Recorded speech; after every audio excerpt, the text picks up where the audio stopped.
শুক্রবার বিকেলে কানায় কানায় পূর্ণ হয়ে যায় ভাসানটেকের বিআরবি ময়দান।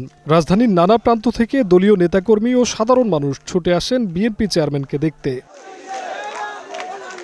সন্ধ্যায় নির্বাচনী জনসভার মঞ্চে ওঠেন তারেক রহমান। মাইক্রোফোন হাতে কোনো রকম কালক্ষেপণ ছাড়াই একে একে জনসভার ডায়াসে নিজের পাশে ডেকে নেন নানা শ্রেণী পেশার মানুষকে।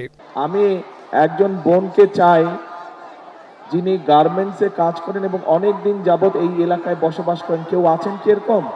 বিশ্ববিদ্যালয় ছাত্রী, গৃহিণী থেকে শুরু করে নিম্ন আয়ের নারী পুরুষেরা তারেক রহমানকে জানান নিজেদের এলাকার সমস্যার কথা। ঢাকা ১৭ আসনে তারেক রহমান প্রার্থী হওয়ায় উচ্ছ্বাসও প্রকাশ করেন অনেকে।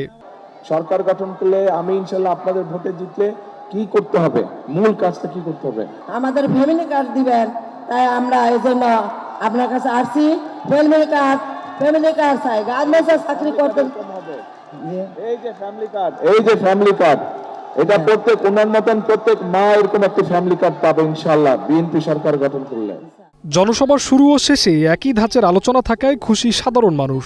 তো এই দিকের পরিবেশটা যদি আরেকটু সুন্দর হতো, সেক্ষেত্রে আমাদের পুরো জোনটা একই রকম দেখা যেত, সুন্দর দেখা যেত। ইনশাল্লাহ আমরা সেই সমস্যার সমাধান করব এই এলাকার মানুষের জন্য। সবার আগে বাংলাদেশ স্লোগানে শেষ হওয়া জনসভায় বিএনপি চেয়ারম্যান সফল হবেন বলে প্রত্যাশা ভাসানটেকবাসীর। আজকে আমরা একটি শপথ বাক্য পাঠ করি।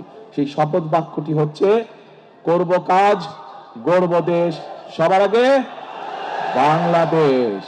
জিহাদ রাহাত, গ্রিন নিউজ, ঢাকা।